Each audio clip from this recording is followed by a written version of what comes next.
Dorothy and the Wizard in Oz by L. Frank Baum. Chapter 11. They Meet the Wooden Gargoyles. Another breathless climb brought our adventurers to a third landing where there was a rift in the mountain. On peering out, all they could see was rolling banks of clouds, so thick that they obscured all else. But the travelers were obliged to rest, and while they were sitting on the rocky floor, the wizard felt in his pocket and brought out the 9 tiny piglets. To his delight they were now plainly visible, which proved that they had passed beyond the influence of the magical Valley of Voe. "Why, we can see each other again!" cried one joyfully. "Yes," sighed Eureka, "and I also can see you again, and the sight makes me dreadfully hungry. Please, Mr. Wizard, may I eat just one of the fat little piglets? You'd never miss one of them, I'm sure." "What a horrid, savage beast!" exclaimed a piglet. "And after we've been such good friends, too, and played with one another." "When I'm not hungry, I love to play with you all," said the kitten, demurely. "But when my stomach is empty, it seems that nothing would fit it so nicely as a fat piglet." "And we trusted you so," said another of the 9, reproachfully. "And thought you were respectable," said another. "It seems we were mistaken," declared a third, looking at the kitten timorously. "No one with such murderous desires should belong to our party, I'm sure." "You see, Eureka," remarked Dorothy reprovingly, "you are making yourself disliked. There are certain things proper for a kitten to eat, but I never heard of a kitten eating a pig under any circumstances." "Did you ever see such little pigs before?" asked the kitten. "They are no bigger than mice, and I'm sure mice are proper for me to eat." "It isn't the bigness, dear, it's the variety," replied the girl. "These are Mr. Wizard's pets, just as you are my pet, and it wouldn't be any more proper for you to eat them than it would be for Jim to eat you. And that's just what I shall do if you don't let those little balls of pork alone," said Jim, glaring at the kitten with his round, big eyes. "If you injure any one of them, I'll chew you up instantly." The kitten looked at the horse thoughtfully, as if trying to decide whether he meant it or not. "In that case," she said, "I'll leave them alone. You haven't many teeth left, Jim, but the few you have are sharp enough to make me shudder. So the piglets will be perfectly safe hereafter, as far as I'm concerned." "That is right, Eureka," remarked the wizard earnestly. "Let us all be a happy family and love one another." Eureka yawned and stretched herself. "I've always loved the piglets," she said, "but they don't love me." "No one can love a person he's afraid of," asserted Dorothy. "If you behave and don't scare the little pigs, I'm sure they'll grow very fond of you." The wizard now put the 9 tiny ones back into his pocket, and the journey was resumed. "We must be pretty near the top now," said the boy as they climbed wearily up the dark, winding stairway. "The country of the Gurgles can't be far from the top of the earth," remarked Dorothy. "It isn't very nice down here. I'd like to get home again, I'm sure."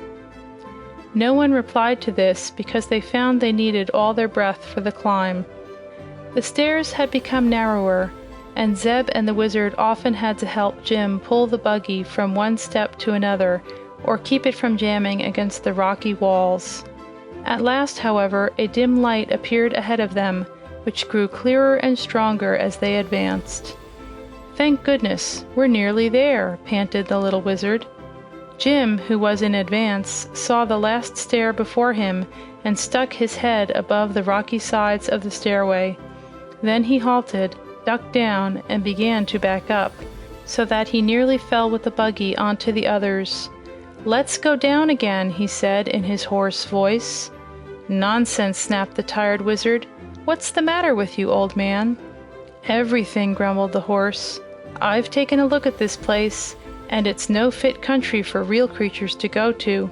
Everything's dead up there, no flesh or blood or growing thing anywhere." "Never mind, we can't turn back," said Dorothy, "and we don't intend to stay there anyhow." "It's dangerous," growled Jim in a stubborn tone. "See here, my good steed," broke in the wizard. Little Dorothy and I have been in many queer countries in our travels, and always escaped without harm. We've even been to the marvelous land of Oz, haven't we, Dorothy? So we don't much care what the country of the gargoyles is like. Go ahead, Jim, and whatever happens, we'll make the best of it." "All right," answered the horse. "This is your excursion and not mine, so if you get into trouble, don't blame me." With this speech, he bent forward and dragged the buggy up the remaining steps. The others followed, and soon they were all standing upon a broad platform and gazing at the most curious and startling sight their eyes had ever beheld. "The country of the gargoyles is all wooden!" exclaimed Zeb, and so it was. The ground was sawdust, and the pebbles scattered around were hard knots from trees, worn smooth in course of time. There were odd wooden houses with carved wooden flowers in the front yards. The tree trunks were of coarse wood, but the leaves of the trees were shavings. The patches of grass were splinters of wood, and where neither grass nor sawdust showed was a solid wood flooring. Wooden birds fluttered among the trees, and wooden cows were browsing upon the wooden grass. But the most amazing things of all were the wooden people, the creatures known as gargoyles. These were very numerous, for the place was thickly inhabited, and a large group of the queer people clustered near, gazing sharply upon the strangers who had emerged from the long spiral stairway. The gargoyles were very small of stature, being less than 3 feet in height. Their bodies were round, their legs short and thick, and their arms extraordinarily long and stout. Their heads were too big for their bodies, and their faces were decidedly ugly to look upon. Some had long curved noses and chins, small eyes, and wide grinning mouths. Others had flat noses, protruding eyes, and ears that were shaped like those of an elephant. There were many types, indeed scarcely 2 being alike, but all were equally disagreeable in appearance. The tops of their heads had no hair, but were carved into a variety of fantastic shapes, some having a row of points or balls around the top, others designs resembling flowers or vegetables, and still others having squares that looked like waffles cut crisscross on their heads. They all wore short wooden wings, which were fastened to their wooden bodies by means of wooden hinges with wooden screws, and with these wings they flew swiftly and noiselessly here and there, their legs being of little use to them. This noiseless motion was one of the most peculiar things about the gargoyles. They made no sounds at all, either in flying or trying to speak, and they conversed mainly by means of quick signals made with their wooden fingers or lips. Neither was there any sound to be heard anywhere throughout the wooden country. The birds did not sing, nor did the cows moo, yet there was more than ordinary activity everywhere. The group of these queer creatures which was discovered clustered near the stairs at first remained staring and motionless, glaring with evil eyes at the intruders who had so suddenly appeared in their land. In turn, the wizard and the children, the horse and the kitten, examined the gargoyles with the same silent attention. "There's going to be trouble, I'm sure," remarked the horse. "Unhitch those tugs, Zeb, and set me free from the buggy so I can fight comfortably." "Jim's right," sighed the wizard. "There's going to be trouble, and my sword isn't stout enough to cut up those wooden bodies, so I shall have to get out my revolvers." He got his satchel from the buggy, and, opening it, took out 2 deadly-looking revolvers that made the children shrink back in alarm just to look at. "What harm can the gurgles do?" asked Dorothy. "They have no weapons to hurt us with." "Each of their arms is a wooden club," answered the little man, "and I'm sure the creatures mean mischief by the looks of their eyes. Even these revolvers can merely succeed in damaging a few of their wooden bodies, and after that we will be at their mercy." "But why fight at all, in that case?" asked the girl. "So I may die with a clear conscience," returned the wizard gravely. "It's every man's duty to do the best he knows how, and I'm going to do it." "Wish I had an axe," said Zeb, who by now had unhitched the horse. "If we had known we were coming, we might have brought along several other useful things," responded the wizard, "but we dropped into this adventure rather unexpectedly." The gargoyles had backed away a distance when they heard the sound of talking, For although our friends had spoken in low tones, their words seemed loud in the silence surrounding them. But as soon as the conversation ceased, the grinning, ugly creatures arose in a flock and flew swiftly toward the strangers, their long arms stretched out before them like the bowsprits of a fleet of sailboats. The horse had especially attracted their notice because it was the biggest and strangest creature they had ever seen, so it became the center of their first attack. But Jim was ready for them, and when he saw them coming, he turned his heels toward them and began kicking out as hard as he could.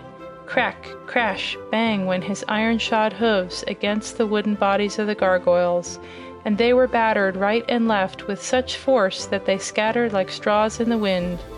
But the noise and clatter seemed as dreadful to them as Jim's heels, for all who were able swiftly turned and flew away to a great distance. The others picked themselves up from the ground, one by one, and quickly rejoined their fellows, so for a moment the horse thought he had won the fight with ease. But the wizard was not so confident. "Those wooden things are impossible to hurt," he said, "and all the damage Jim has done to them is to knock a few splinters from their noses and ears. That cannot make them look any uglier, I'm sure, and it is my opinion they will soon renew the attack." "What made them fly away?" asked Dorothy. "The noise, of course. Don't you remember how the champion escaped them by shouting his battle cry?" "Suppose we escape down the stairs too," suggested the boy. "We have time just now, and I'd rather face the invisible bears than those wooden imps." "No," returned Dorothy stoutly. "It won't do to go back, for then we would never get home. Let's fight it out." "That is what I advise," said the wizard. "They haven't defeated us yet, and Jim is worth a whole army." But the gargoyles were clever enough not to attack the horse the next time. They advanced in a great swarm, having been joined by many more of their kind, and they flew straight over Jim's head to where the others were standing. The wizard raised one of his revolvers and fired into the throng of his enemies, and the shot resounded like a clap of thunder in that silent place. Some of the wooden beings fell flat upon the ground, where they quivered and trembled in every limb, but most of them managed to wheel and escape again to a distance. Zeb ran and picked up one of the gargoyles that lay nearest to him. The top of its head was carved into a crown, and the wizard's bullet had struck it exactly in the left eye, which was a hard wooden knot. Half of the bullet stuck in the wood and half stuck out, so it had been the jar and the sudden noise that had knocked the creature down, more than the fact that it was really hurt. Before this crowned gargoyle had recovered himself, Zeb had wound a strap several times around its body, confining its wings and arms so that it could not move. Then, having tied the wooden creature securely, the boy buckled the strap and tossed his prisoner into the buggy. By that time, the others had all retired.